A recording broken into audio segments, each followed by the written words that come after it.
बहुत महीनों पहले की बात है। टीम इंडिया कंगारुओं की धरती पर अपने विजय रथ पर सवार थी। टीम इंडिया पहले पाक, फिर नीदरलैंड और फिर बांग्लादेश को पराजित कर अब सेमीफाइनल में दस्तक दे चुकी थी। सेमीफाइनल में टीम इंडिया का सामना था क्रिकेट के जन्मदाता इंग्लैंड से, लेकिन इस लड़ाई में टीम इंडिया को पराजय का सामना करना पड़ा और इस पराजय से आरंभ होता है एक का प्रतिशोध तो दूसरे का अहंकार। टीम इंडिया की बहुत ही शर्मनाक हार हुई है।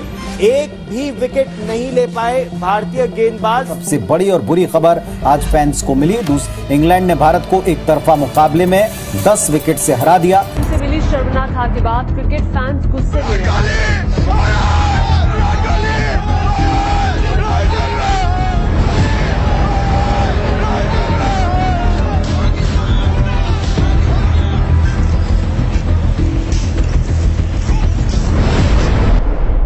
नमस्कार, आप देख रहे हो cricket bye 2M। Cricket bye 2M पर एक स्पेशल स्टोरी, द पलटवार of team India. 10 November 2022 T20 world cup का वो semifinal match, the black day of cricket history. एक ऐसा दिन जिसे इंडिया का हर क्रिकेट फैंस भूलना चाहता है। एक ऐसा ऐतिहासिक मैच जिसे इंग्लैंड सदियों तक याद रखेगा। एक ऐसा महामुकाबला जिस पर पूरे विश्व की निगाहें टिकी थी। लेकिन किसको पता था कि इस मैच के बाद वो कहानी यहीं से प्रारंभ होगी। उस मैच में इंग्लैंड ने टॉस जीतकर पहले गेंदबाजी करने का फैसला किया था। इंग्लैंड के इस फैसले के बाद संपूर्ण भारत खुशियों से नाच रहा था। लेकिन उस दिन भारतीय फैंस का उत्साह थोड़ी देर बाद मातम में बदल गया, क्योंकि उस दिन इंग्लैंड अपनी किस्मत के साथ मैदान पर उतरी थी। और जब किस्मत मेहरबान हो तो गधा भी पहलवान बन जाता है। किस्मत का है या किस्मत का करिश्मा, T20 वर्ल्ड कप में पहली बार इंडियन पेसर्स पानी मांग रहा था। कोई विकेट के लिए तरस रहा था तो कोई रन बचाने के लिए तरस रहा था। बिखरते भारत का सपना अब उम्मीदों के साथ बिखर जाता है और टीम इंडिया 24 गेंदें रहते इस मुकाबले को 10 विकेट से हार जाती है। इंडियन बल्लेबाजों ने सिर्फ लुटिया डुबाई थी, लेकिन गेंदबाजों ने तो पूरी कश्ती ही डुबा डाली। विराट के अलावा कोई भी बल्लेबाज उस मैच में लड़ने को तैयार नहीं था। भारतीय टीम का कंगारुओं की धरती पर वर्ल्ड कप जीतने का सपना एक बार फिर अधूरा रह गया। भारत की इस हार के बाद भारत का प्रत्येक इंसान आग बबूला हो चुका था। भारत का बच्चा बच्चा अब इंग्लैंड से बदला चाहता था, परंतु कहानी अभी बाकी थी। 2023 के वनडे वर्ल्ड कप में team India back to back 5 match जीतकर अंक तालिका में नंबर 1 पर थी। अब संपूर्ण भारत की निगाहें अगले मैच पर थी, क्योंकि एक बार फिर से भारतीय टीम का सामना 29 अक्टूबर को इंग्लैंड से था। एक बार फिर से दोनों टीमें आमने सामने थीं। इंग्लैंड की टीम लगातार 4 हारों की वजह से निचले क्रम से नंबर 1 पर थी। मैच प्रारंभ हुआ। बटलर ने टॉस जीतकर अपनी पुरानी चाल को दोबारा दोहराया और पहले गेंदबाजी करने का फैसला किया। भारतीय टीम के कप्तान रोहित शर्मा और शुभमन गिल पारी की शुरुआत करने आते हैं। सबसे पहले हिटमैन ने तीसरे ओवर में एक छक्के के साथ अपना खाता खोला और डेविड विली के इस ओवर में 2 छक्के और 1 चौके की सहायता से 17 रन बना डाले।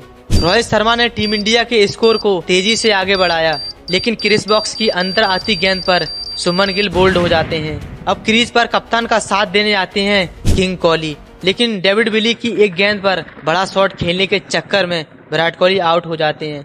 विराट के आउट होने से पहले कोहली के नाम से नाच रहे ये दर्शक विराट के आउट होने के बाद यही दर्शक भारतीय टीम की हार मान चुके थे।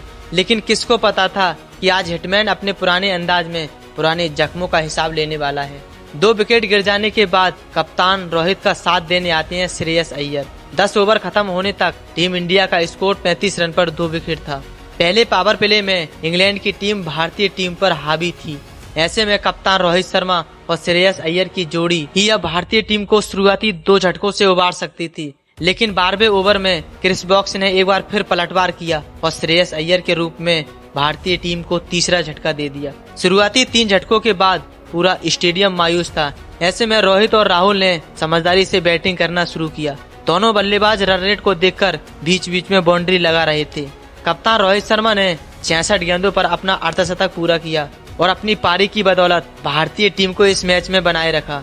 राहुल भी रोहित का बखूबी साथ दे रहे थे। दोनों बल्लेबाजों के बीच 91 रन की पार्टनरशिप हो चुकी थी। लेकिन बटलर ने एक बार फिर पार्टनरशिप तोड़ने के लिए डेविड विली को बुलाया। डेविड विली ने राहुल को आउट कर साझेदारी पर विराम लगा दिया। अब क्रीज पर थे सूर्या और रोहित। हाफ सेंचुरी पूरी होने के बाद कप्तान रोहित शर्मा ने इंग्लैंड के गेंदबाजों पर आक्रमण करना शुरू किया और लिविंगस्टन के इस ओवर में रोहित शर्मा ने बैक टू बैक 2 चौके लगा डाले। सूर्या ने भी आते ही डेविड विली और क्रिस बॉक्स जैसे गेंदबाजों के पसीने छुड़ा दिए। रोहित शर्मा धीरे धीरे अपनी शतक की ओर बढ़ रहे थे, लेकिन आदिल राशिद की एक गेंद पर बड़ा शॉट खेलने के चक्कर में कप्तान अपने शतक से चूक गए और अपना विकेट गंवा बैठे। रोहित ने 101 गेंदों पर 87 रन की एक कप्तानीय पारी खेली थी और टीम इंडिया के स्कोर को एक सम्मानजनक स्कोर तक पहुंचाया। अंत में सूर्या के 49 रन की बदौलत टीम इंडिया 50 ओवरों में 9 विकेट के नुकसान पर 229 रन बना लेती है। इंग्लैंड जैसी टीम के सामने 230 रन का लक्ष्य एक आसान लक्ष्य था। दुनिया जानती थी कि इंग्लैंड के ये बल्लेबाज कितने खतरनाक और कितने विस्फोटक हैं। इनके सामने 230 रन का लक्ष्य एक बौना सा लक्ष्य था। लेकिन हद तो तब हो गई जब इंग्लैंड के बल्लेबाज भारतीय गेंदबाजी के सामने कचरे की तरह बिखर गए। 5वें ओवर में जसप्रीत बुमराह ने अपनी पावर दिखाई और लगातार 2 विकेट लेकर मलान और जो रूट को पवेलियन की राह पकड़ा दी। अब क्रीज पर आता है the man of power Ben Stoke. Stoke की इस एंट्री से पूरा इंग्लैंड खुश था, लेकिन झटका तो तब लगा जब बेन स्टोक भी जो रूट की तरह 0 रन पर आउट हो जाते हैं। पावर प्ले खत्म होने तक इंग्लैंड का स्कोर 40 रन पर 4 विकेट था। इस मैच में इंग्लैंड की जीत की आस अब भी थी, क्योंकि बटलर अब भी क्रीज पर थे। लेकिन बुमराह और शमी के बाद कुलदीप यादव ने इंग्लैंड के बल्लेबाजों पर हमला बोल दिया।